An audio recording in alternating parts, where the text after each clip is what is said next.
Good morning. Welcome back to our study in the Gospel of John. Today we continue in chapter 6.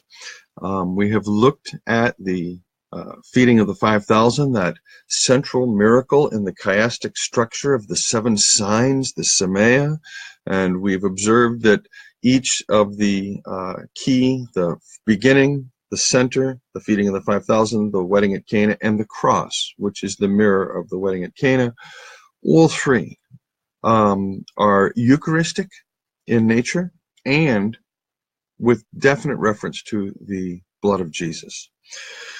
I believe I mentioned early on that this gospel is perhaps the most sacramental of gospels, and what is going to occur here in chapter 6 should be absolutely unnerving and unsettling for all of us, because there is an invitation that's going to be extended in this chapter that's absolutely abhorrent. And your reaction to that, from the Hardin writer's perspective, determines the outcome of your destiny, in a sense. Okay? So we're going to look at chapter 6. And there's a couple of things I do want to observe about this before we launch into kind of a look-see at this. I want to reference one major work here. It was published in 1964. It's a dissertation, Peter Borgen's dissertation. He has gone on in his lifetime to become an absolutely incredible Johannine scholar, and has done tremendous work in Philo and the rabbinic tradition and the Gospel of John. Everything he writes is excellent. And what Borgen notes is that the discourse that's going to occur beginning in verse 25 and going down through, I believe it's the end of 58 or so, is exactly the style, the homiletic style, the sermon style one would find in an ancient synagogue. And he shows that from the Palestinian Midrashim and also from Philo of Alexandria. So this chapter has an intentional structure to it, okay? And you'll notice that it's preached in a synagogue. The next day, the crowds on either side, beginning around verse 22, see Jesus, they follow him. It says, and when they they couldn't find him, so they crossed to Capernaum to look for him, and they found him. They said, Rabbi, when did you come here? Okay. And then down in verse 59, he taught this doctrine at Capernaum in the synagogue. So this whole thing is bracketed with these references to the Capernaum synagogue. And it would make sense that the writer would use a homiletic style that he was familiar with to create this discourse. Now, this is the only sacramental discourse in the entire New Testament. You have Paul's little reflections in 1 Corinthians 11, okay? And you can obviously glean certain things from the redaction of the synoptic writers and the Eucharistic narrative of the Last Supper. Each of them has their own little take. But this is the only sustained narrative on the sacraments in the New Testament. I mean, you have references to baptism. First Peter does a little bit of exploring a theology of baptism, as does Paul in Romans 6, but you don't have any sustained discourse like you do here. So this is central to the gospel. It's the discourse directly related to the sign that will create the impression in the crowd Jesus is a Davidic warrior-type Messiah, a Deus ex machina, if he's in the Greco-Roman sense, Davidic warrior Messiah in the Second Temple Jewish eschatological sense. Either way, what you have is the crowd seeing this and Jesus recognizing that his fate is sealed. And we've noticed, of course, in the Johannine narrative and in the synoptic narratives, there are several things that converge here. The accusations of breaking Torah, the themes around bread, and the feeding of the 5,000. Okay, So that's the two things you want to keep in mind. If you go to a library, you can probably find Peter Borgen's dissertation if you're really interested. There's another book I am going to reference, and I will include it in the OP when I get there. And doggone if I didn't, no, there it is. It's Esther Kobel's book, Dining with John, Community Meals and Identity Formation in the Fourth Gospel. And I'll be referencing that particular text in a little bit, but I'll include these titles in the OP for you. So let's kind of look at this discourse and what's happening here. Now, one of the things that Kobel and others have pointed out is that you have a shrinking audience in John 6. In John 6, you begin with these crowds, these multitudes, 5,000. And then it gets whittled down to a group in a synagogue. And then it gets whittled down even further when you get to the last part of the chapter where Jesus' words offend so many that they leave and he's just left with the 12. One of whom's going to betray him. I mean, so he's left with the 11. And, you begin to see this shrinking down because of what is being suggested here. And the fact is, the reality is, what is being suggested here is really abhorrent. It's the last thing that Christians want to think about when they come to this meal. And this is the beauty of this discourse, is it cuts us to the quick. It's perhaps as powerful or more powerful than the prologue. And the prologue, I think, is perhaps one of the most beautiful texts ever written, let alone the biblical in the Bible.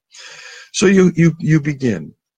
It says they find him. They say, Rabbi, when did you come here? Now, here's the response. There's the question. Jesus answered, I tell you most solemnly, you're not looking for me because you've seen the signs. That is what they're pointing to. But because you had all the bread you wanted to eat. You see me as the Deus ex machina, as the divine social worker, as the one who's just going to come and meet your needs. Do not work for food that cannot last. Well, what's he saying here? Do not work for food that cannot last. Be lazy? Obviously not. What's he saying here? Remember, the crowds see these semea, these signs, but they don't see them for what they are. They misinterpret these semea in a sense as dunamis, as miracles. And so they're looking to Jesus to be this miracle worker, this fixer, this Deus ex machina.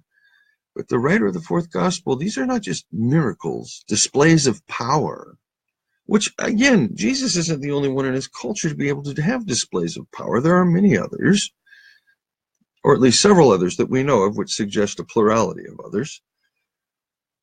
This writer uses semea. These things are pointing to something. They're not just in and of themselves, like poof, God is doing these great things. Even though God is doing these great things, nevertheless, they're pointing to something. And again, for this writer, what are they all pointing to? The death of Christ. All 7 signs lead up to the final sign, the death. And that's why the first sign, the fourth sign, are all about this blood. The second and the sixth sign are about resurrection. And the third and fifth sign are about the problem of the human condition. It cannot do anything to affect its own cure. And that's that chiastic structure. And it's built into what is going to be happening that will affect the human condition. And that's the gospel narrative, the passion of the Christ.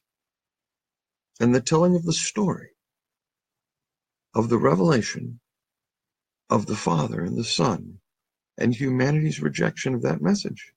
Boom, there you have it. So, do not work for food that cannot last, but work for food that endures to, and I'm reading the Jerusalem Bible today. I particularly like the way they create strophes or verses of it. You see, it's not just prose text. You see that?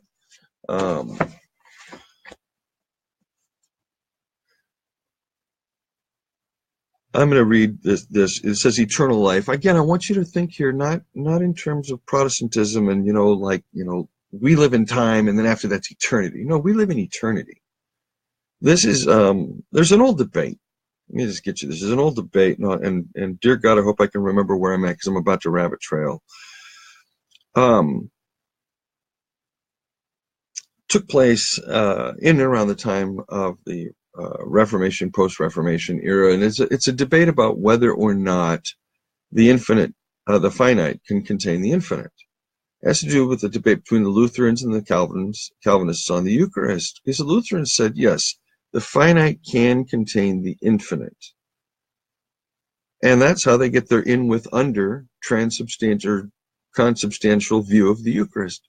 Calvinists, on the other hand, tending to follow Zwingli, say no. The infinite, the eternal, cannot be contained in the finite. It can relate, but it can't be contained. So you have the phrases, finitum capax infinity, the finite is capable of containing the infinite, and finitum non capax infinity, the finite is not able to contain the infinite. And those big debates, philosophical debates, of course, abstract debates, of course, but they influence all kinds of things theologically. And it takes Kierkegaard in the 19th century to turn the whole thing around and say, you guys are looking at this all wrong. The question is not whether the finite's capable or not capable of containing the infinite. The real question is, he says that it's the infinite is capable of containing the finite. And he flips the whole thing on its head, and this is what the Johannine writer is doing as well. He's going to bring us into a way of thinking that is absolutely outside the categories we're used to. Now, remembering two things. One, this writer has two audiences in mind when he's writing. He has his Jewish audience, and he is so familiar with Jewish traditions that he's able to dig deep into these traditions, and with just words and phrases and allusions, pull a richness to create a frame for interpreting the text. And we've seen that time and again, especially like with the prologue. But this writer also is very familiar with Greco-Roman culture. And as I pointed out using Andrew Lincoln's commentary in John 2, this writer is capable, from the Logos forward, to engaging Greco-Roman culture at the same time, and Greek mythology at the same time. And that's also going on here in this discourse, okay? Because what we're going to do is we're going to move through this discourse about Jesus being this food, this bread. And he's going to say, you have to eat me. You have to eat me. You have to phage me. It's from the verb estio. It's an irregular aorist.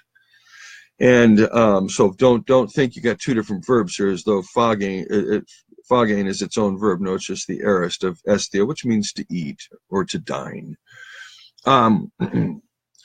Estio also has another meaning, and thus the use of the aorist phage. Here's what I suspect. This is a Johannine double meaning word, because estio can mean both to eat, but it can mean to utterly consume, to devour. Now, when you think in terms of the bacchanalic rituals, the worship of Dionysius, and societies in the ancient world that engaged in cannibalism, groups and associations that would have engaged in human cannibalism, and there were, one has to think that the writer is also saying something here with reference to that. You see, and so it's no surprise when we come to a text like this that we're invited to think on with many pieces together. We're invited to think of the Moses, Exodus, manna tradition. Yes, that's a big piece of this. There are Passover themes here. Raymond Brown uses Eileen Gilding's earlier work in the 50s on her on the chronology and calendar in Qumran and the Fourth Gospel to show that the lectionary cycle, the 3-year lectionary cycle for the Passover, includes a number of texts from Genesis, Exodus, and Numbers that all have these echoes in the Fourth Gospel. Okay? Then if you really want to see something creative, I'm not sure quite how I buy it, but look at John Wick Bowman's book some 40 years ago on Esther and Purim as an influential festival that he sees all over the fourth gospel. I just have quite not followed that argument, but it's fascinating to read. Nevertheless, so in this discourse, as you move through it, you will notice that it's going to have a repetition. When you get to verse 51,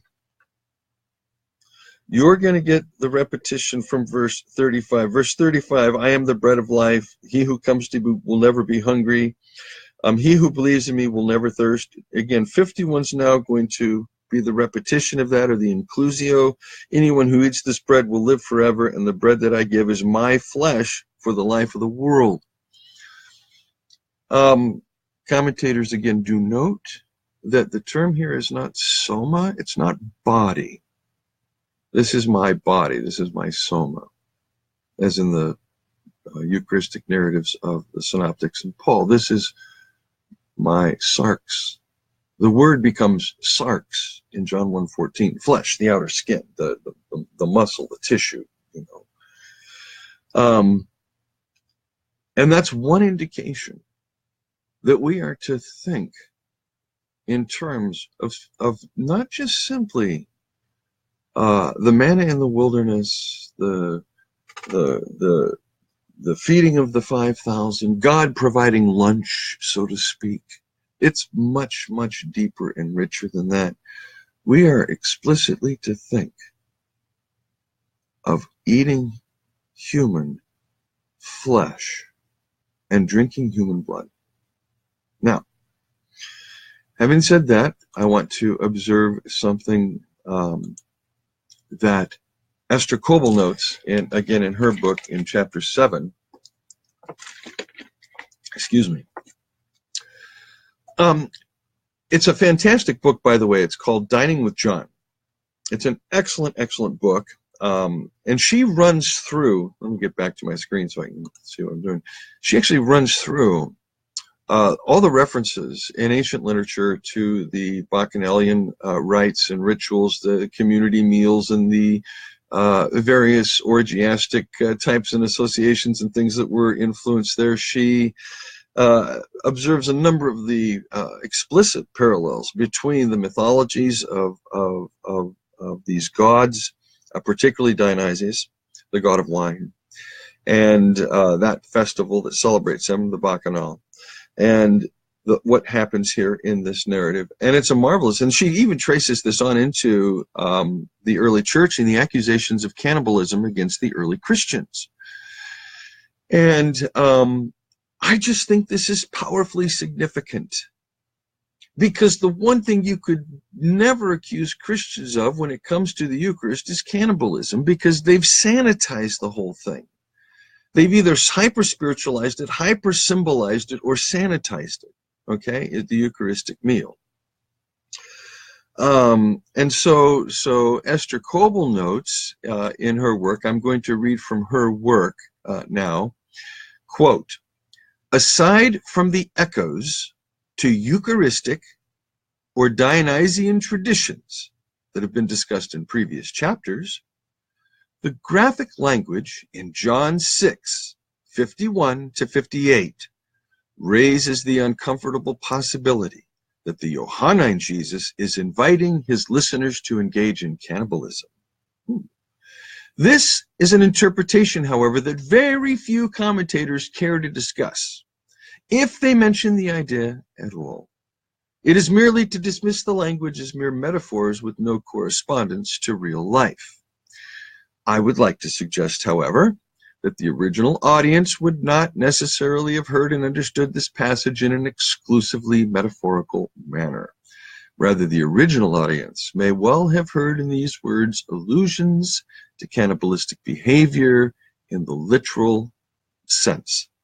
She's absolutely right. So when you go to peruse the commentaries, and I'm just going to take as an example, again, one of the finest commentaries on the Gospel of John ever written, Raymond Brown. Okay, 2-volume commentary, 1965, published a year after Peter Borgen's book in 64. Raymond Brown's 2-volume Roman Catholic commentary. Not a reference. Doesn't even come near it. Doesn't talk about cannibalism at all. I also want to quote from Reading the Bible with Rene Girard. And yeah, that's a picture of me and Rene and Steve Barry. We took that, Lori took that of us in Ottawa in, I think 2008 or so, when we were at the cover meeting. In the book, Steve says to Rene, it isn't explained to the people who are taking the bread and the cup by the preacher doesn't explain to them that this means the end of violence. When they participate in the Eucharist, it means the end of violence. And Rene says this: it means the end of violence, yet at the same time, it shows the continuity with a whole history of religion. So when anthropologists tell you, hey, that's cannibalism, that is the Eucharist. And when the anthropologists look at the church and they go, hey, that's cannibalism, you should answer, yes, of course. Cannibalism is part of human history. And the Eucharist summarizes it all in nonviolence. Rene says, therefore, why not cannibalism there as well in the Eucharist? Cannibalism is the essence of sacrifice. Cannibalism means you eat the sacrificial victim in order to be your victim, because you want to be that victim. The reason you killed him or her is you want to be him or her. So if you absorb their flesh, you become them. Just as if you absorb the flesh of Christ, you should become a little bit nonviolent, more than you were before. Wow, that's powerful stuff, people. You all know that this is the way I read the Eucharist in chapter 6 of my book, Mimetic Theory and Biblical Interpretation, and which is, really kind of a restatement of the Facebook posts, the 5 Facebook posts I've done on the Eucharist. So, again, one of the things that we want to recognize in this text and think through, because I need you to really think through this. I need you to stop and think about human cannibals. I need you to think about Jeffrey Dahmer. I need you to think about serial killers that consume or collect parts of their victims. I need you to think of the sickness, the disease, the dread, the fear, the anxiety, the absolute crushing of the human mind that must have occurred in order for a person or soul, in order for a person to be able to do that. And really, is it so much that we look at it that way, or is it that they are really just symbolic of who we are as a species? I mean, when you look back at the way Girard describes the origins of religion in human culture as this event that gets repeated until it structures us as human beings, and it begins to structure our brains and our relationships, and out of that develops culture and civilization, and you realize at the heart of all that is cannibalism. The slaughtering of victims in order to relieve the mimetic hostility in a community. Most of us have experienced this at one point or another in our lives. I mean, all of a sudden, bam, we were the person on the outs, and it's like, that really sucked. I didn't do anything. We all feel like Job, who is, of course, the anti-Oedipus. That's Job, but that's another rabbit trail. Okay, so you have in this discourse here, Jesus working this Jewish tradition, this manna tradition. And it's also going to deconstruct the entire human framework for being human as it gets back to the origins of what we are. We are the species that consumes ourselves. That's the human problem. I mean, there's an excellent book by Professor John Paul, Lutheran Girardian scholar, called Empire of Sacrifice. And in that book, he is able to show, without a shred of doubt, in the incredible and almost blind ways in America, we have learned to sacrifice youth, persons of color, the elderly, women, children, and we do it in our art, in all forms and manners of political and social construction. Empire of sacrifice. We have this whole sacrificial apparatus here, and it's being challenged by this Eucharistic narrative.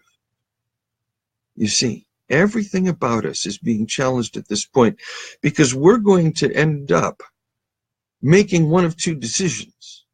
Because what you'll notice in this discourse as you move down to the end is that the verb trogein is going to be used. Estheo, phagein, the aorist, is switched out for trogein. And in the fourth gospel, trogein, to munch, is only used with reference to betrayal. Betrayal at meals. That's the 8th chapter in Kobel's book. But here, you have it used in John 6, and then a number of times, and then you have it used in John 13. The one who trogains my bread is the one who betrays me, Judas. You can eat this bread, and it will bring you damnation. The moment Judas takes the morsel, Satan enters in. That's the fourth gospel. Always diabolos in the fourth gospel until that point, and then it's the satanas. The mimetic principle enters in, as it were. He absolutely perceives Jesus as his model obstacle that must be gotten rid of.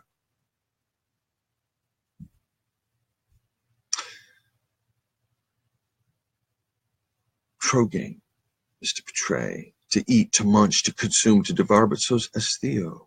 And that's what we do with our victims. We devour them, and we keep eating them over and over. And if you want just simple proof of this, go to your head. And when you have arguments with somebody, do you keep having arguments or hold grudges? And then you have arguments and you win every time? You're eating them, you're consuming them. But by allowing them into your head that way, it's all your perception anyway. But when you do that, they're consuming you as well. And you don't know it, and you think you're consuming them. We are a species that consumes. We consume through war. We consume through economics. We consume through politics.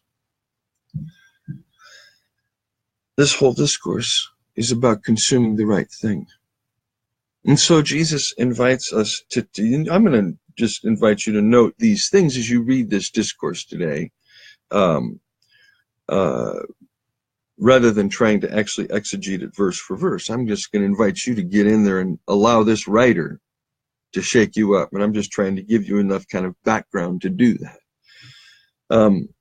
You will also notice in this discourse the connection of eschatology and Eucharist. Great title of Jeffrey Wainwright's book on eschatological themes in liturgical tradition, Eucharist and Eschatology.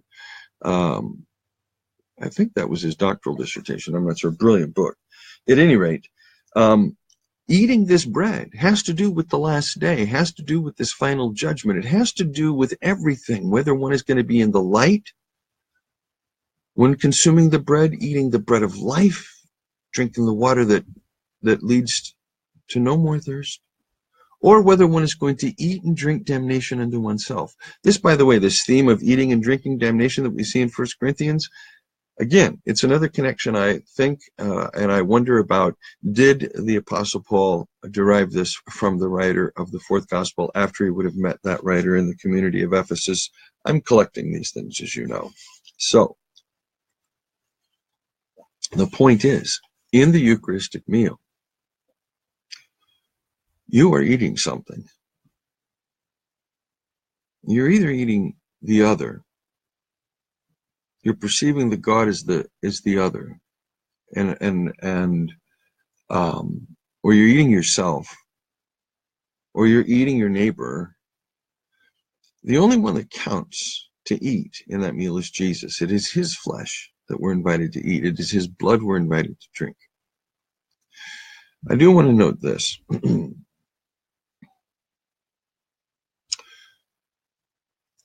It is important to recognize in the Eucharistic meal the character of the blood. This cup is the new covenant in my blood shed for the forgiveness of sin.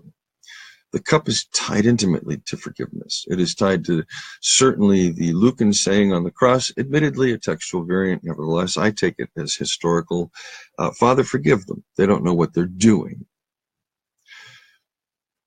If we have learned to read this text properly through a good anthropological lens, through a solid theory of religion, what we have to note here is that the types of blood that can be drunk are three. There's the blood of myth.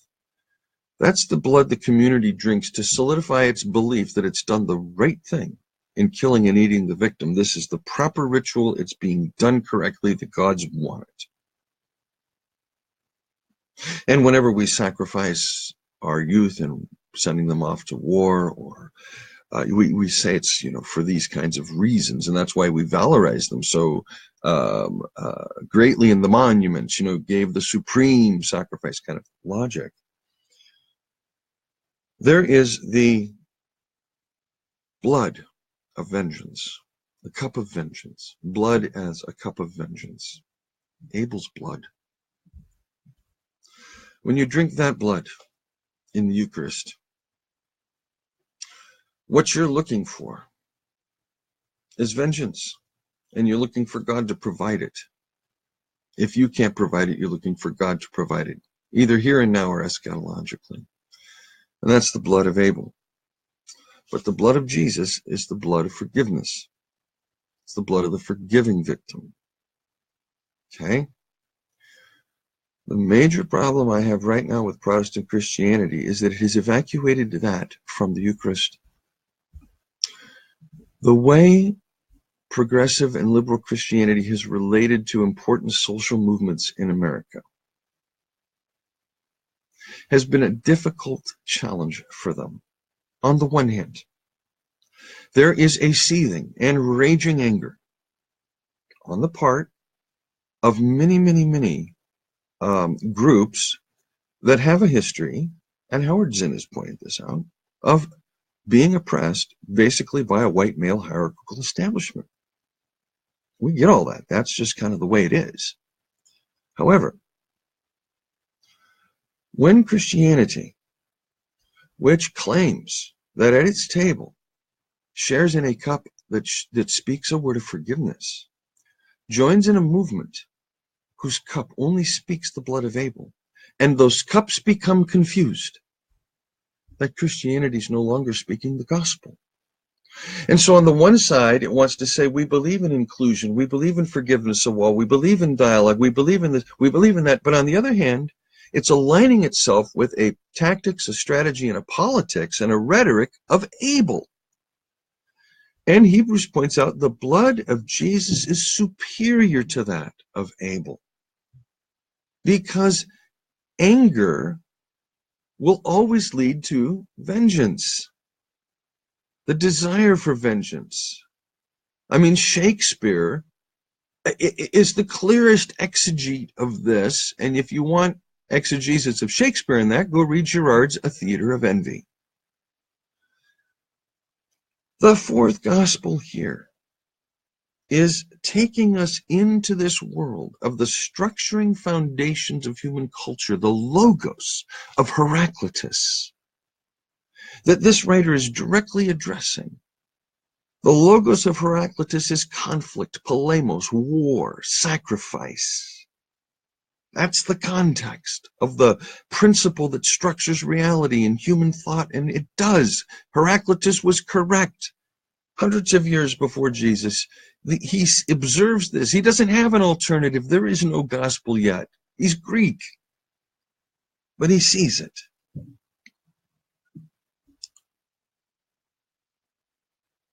The audience dwindles because Jesus' humanity is emphasized more and more and more in this narrative, not simply in the use of the noun sarx, but the larger question of why is this guy telling us he's the bread that came from heaven? This is Joseph and Mary's boy. We know who he is. Why is he trying to tell us he came from God? That is, they're confused about his origin because he's human. Sound like a certain type of Protestant Christianity to you? Does to me. Jesus has to move on again to talk about his monogenes. Remember from John 1:18, Jesus is the monogenes, the unique son. He has to talk about that relationship here in John 6 the same way he did in John 5, okay, where he says, nobody has seen the Father except the one who comes from God. He has seen the Father. I am the bread of life. I'm the one who will raise on the last day. And that's the problem. He's too human to be able to make these claims. So then in verse 52, you're going to get down to this. How can this man give us his flesh to eat? Now, one of the intriguing things I found in Kobel's dissertation was her referencing a number of legends about Second Temple Jews who would capture a Gentile and in one form of the legend, put him in the temple and for a year feed him like a king and then secretly sacrifice him. And certain Antiochus meets him there. I suppose Antiochus Epiphanes or one of the Antiochenes meets him and says, what are you doing? And the Gentile says, I'm a foreigner, and the Jews are going to fatten me up and kill me like they do every year. Can you rescue me, kind of thing? But the fascinating thing about this narrative, I can't imagine it's true, that the Jews somehow captured a foreigner every year and secretly sacrificed them in the temple. I think that's more anti-Semitic, ancient anti-Semitism than anything else. But fascinating connection. Here's this theme of kingship. They treat him like a king and then they sacrifice him. You see, that's the model there. That's that anthropological model of the divinization of the victim, demonization of the victim.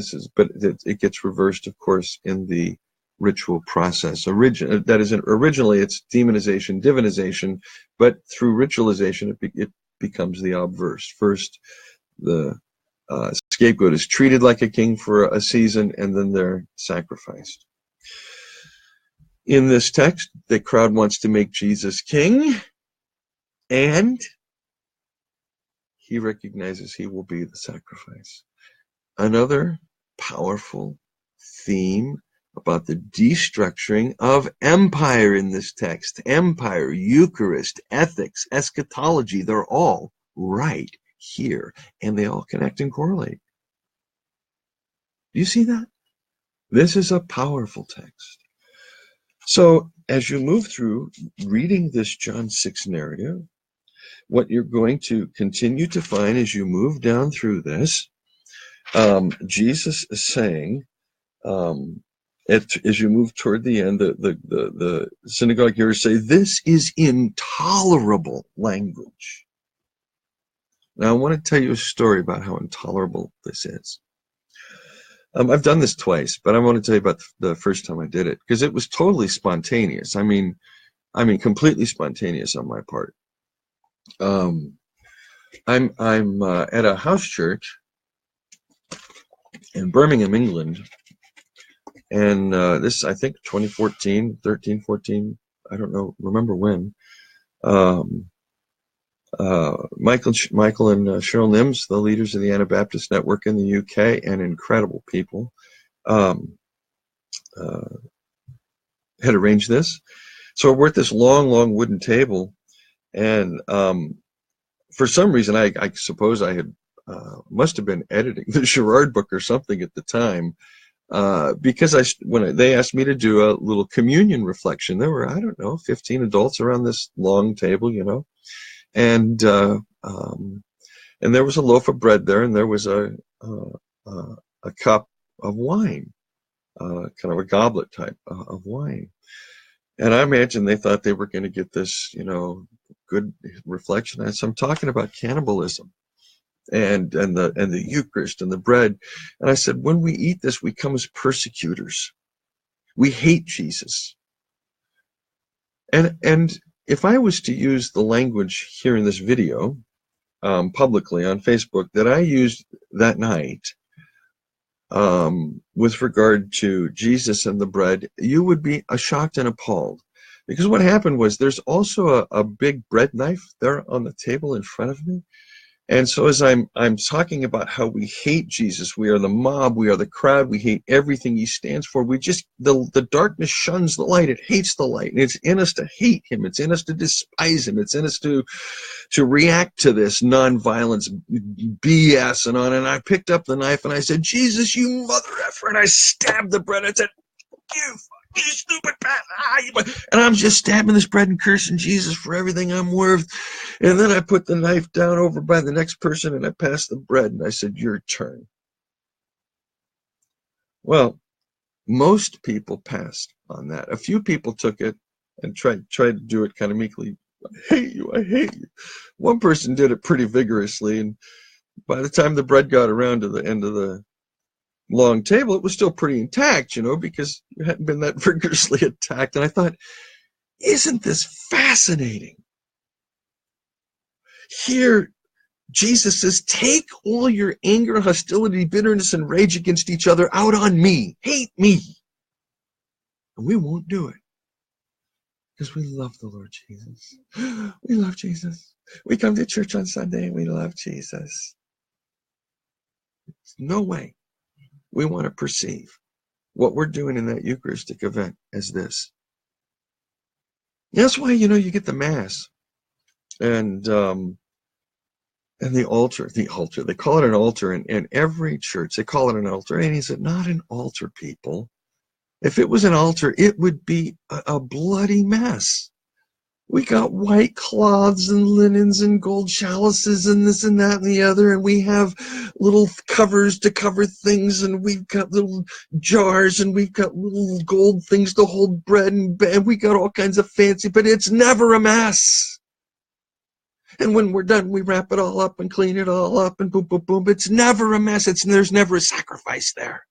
That's why it never occurs to us what we've done. And the need we have as a community to repent of this kind of behavior, and the offer of forgiveness that then comes in the cup. The wine, the blood,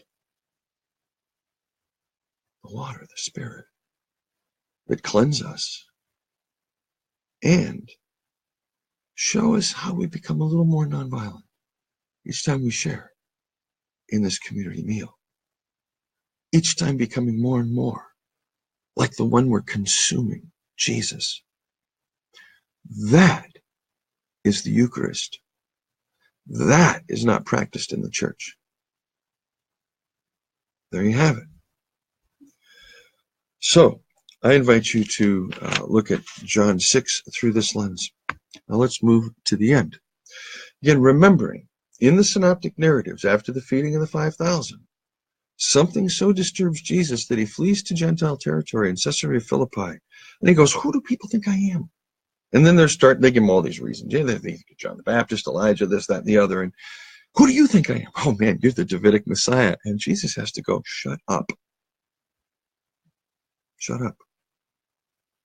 And then the dispute between Jesus and Peter, when Jesus says, I'm going to tell you who I am. I'm the suffering true human. I'm going to suffer. This is it. No, Jesus, and get behind me, Satan. Now, in this discourse, after this incredible misunderstanding of Jesus as a deus ex machina, as a God out of a basket, as some kind of deliverance figure, as a giant social worker, man. Come on. That's how Jesus is perceived to be, either historically in the liberal tradition. Jesus is kind of the social worker, goes around wanting to be a little Marxist here, and a little helpful there, and this kind of no. We have a sign, a semeia. It's pointing to something, and that's this whole new way of doing human community, and that is what this text is about. The whole fourth gospel is about a whole new way of doing community, or what many refer to as doing beloved community. You see, reading this text, it will read you. Well, I'm at 45 minutes. I hope you've had a good romp today. Let me just say hi to everybody that's joined. I didn't have a chance to look over at the comments. But we will begin chapter 7 next week. Again, remember, we're in a courtroom.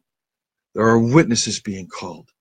The Samea, the signs are the witnesses, and they're pointing to this great sign, the undoing of the way we think about our relation to violence, rivalry, bitterness, faula, being mean to one another, practicing meanness, hurting one another, accusing one another.